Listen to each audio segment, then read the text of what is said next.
You're listening to Do This First, a daily personal development podcast that focuses on science-backed, actionable steps towards your best year ever. Hi, I'm Santa, your host. Today we're continuing with our life lessons from the greatest philosophers of all time. Today, we're focusing our lens on Thomas Aquinas. He's one of the most prominent philosophers and theologians of the medieval period. He was born around 1225. He belonged to a noble family. His father, Landulf of Aquino, was a count, and his mother, Theodora, hailed from a prominent family. From an early age, Thomas displayed remarkable intelligence, leading his family to send him to study at the University of Naples. There he was exposed to a breadth of knowledge that would later influence his philosophical and theological work. At the age of just 19, Aquinas joined the Order of Saint Dominic, which was met with resistance from his family. His family believed that entering a religious order was a degradation of his noble status and potential career. He even attempted to dissuade him by kidnapping him for an entire year, during which they tried to convince him to abandon his decision.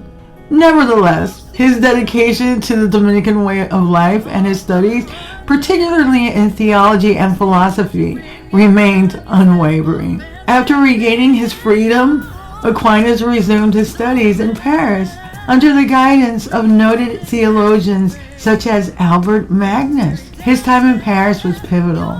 He developed a keen interest in the integration of Aristotelian philosophy with Christian doctrine. This endeavor would culminate in his magnum opus, the Summa Theologica, which he began around 1265 and continued until his death in 1274. Aquinas' integration of faith and reason set him apart from his contemporaries. He sought to reason logically through theological matters, positing that faith and reason were not at odds, but rather complementary. Several philosophers have felt the same way: Immanuel Kant, René Descartes, and so on and so forth. Thomas Aquinas utilized Aristotle's works extensively, adapting Greek philosophy to align with Christian teachings. His commitment to this synthesis laid the groundwork for scholasticism, which was an educational and philosophical movement that dominated medieval Europe. In addition to the Summa Theologica, Aquinas wrote numerous other significant texts. His writings covered topics such as ethics, law, morality, and human nature, establishing him as a pivotal figure in the development of Western philosophy. Aquinas' philosophical system is largely characterized by his 5 ways, which are a set of arguments that provide proof of God's existence. These arguments appeal to reasoning and empirical evidence, illustrating the fundamental belief that nature reflects the divine, and I totally 100% believe that. He argued that the existence of motion, causation, and contingency all pointed towards a first mover, a necessary being, which he identified as God. His importance to Christian theology cannot be overstated. Aquinas argued that grace builds upon nature, suggesting that divine grace operates within the framework of human reasoning and morality.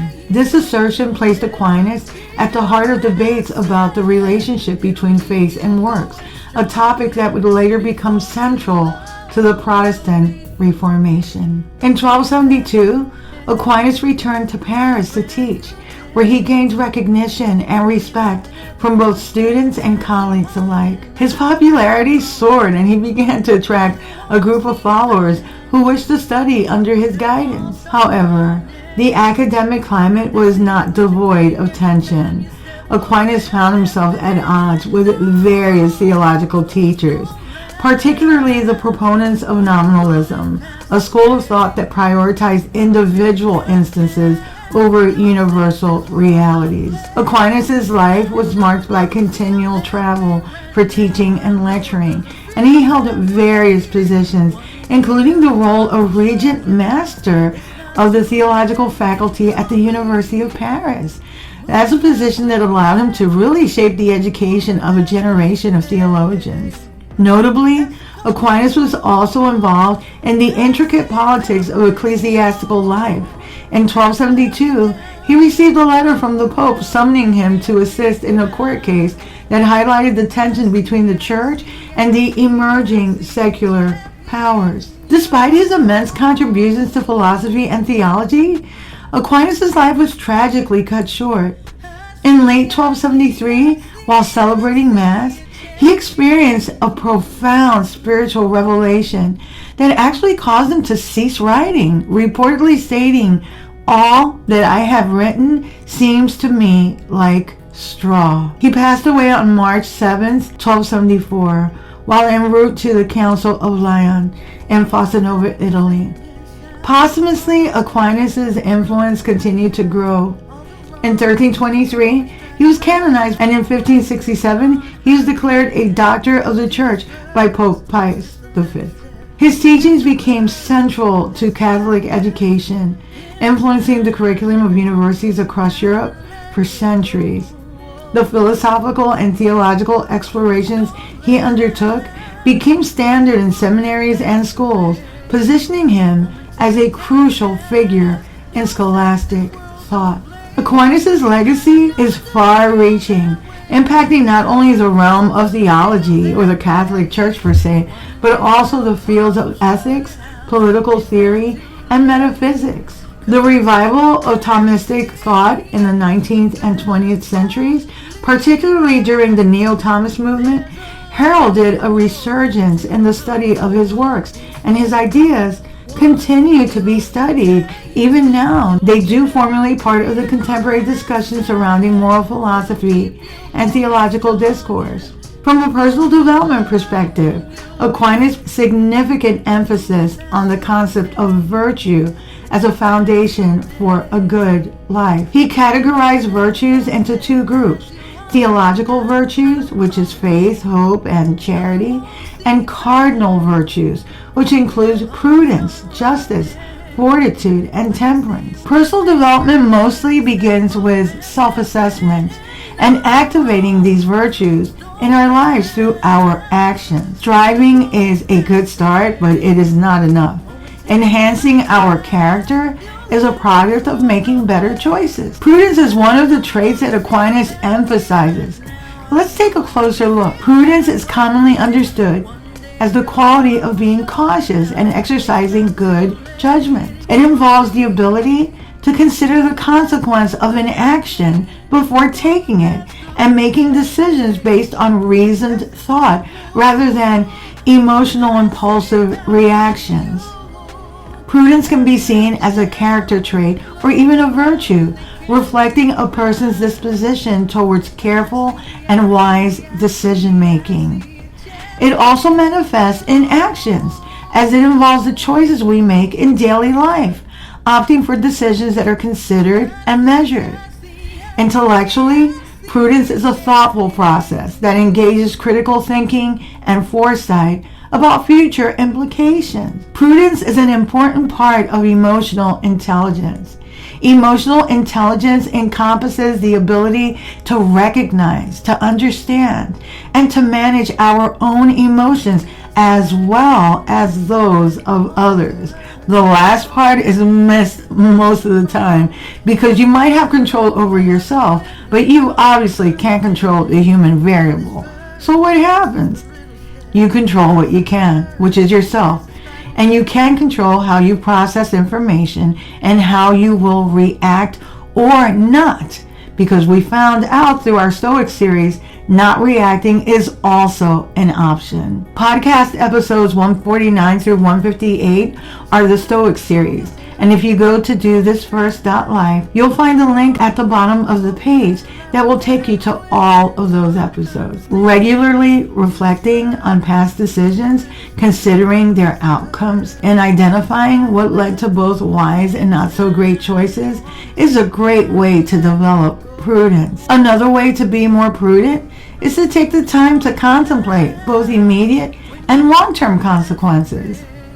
Reading and learning about ethical decision-making, philosophy, and different perspectives on prudence can provide valuable frameworks for understanding and applying the concept. Aquinas championed intellectual growth.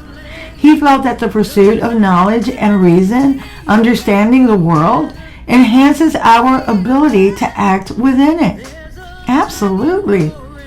Personal development involves an ongoing commitment to learning. It's not a one and done, whether it's formal education or self-directed study. Staying ahead means your learning mode is perpetually on. Harmonizing your beliefs with your thought processes and actions is key. If you like what you're hearing, don't forget to leave a review. You can also follow me on my YouTube channel at Do This. You can also read a transcript of this podcast episode and all of my podcast episodes on my blog, dothisfirst.life.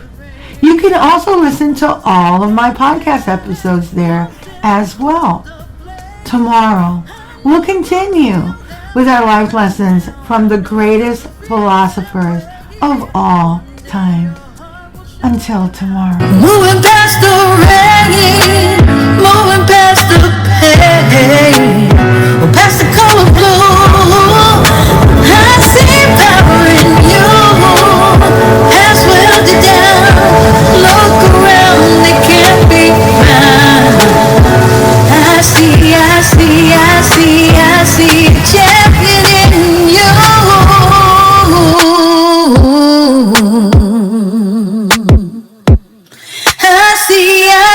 I see a champion.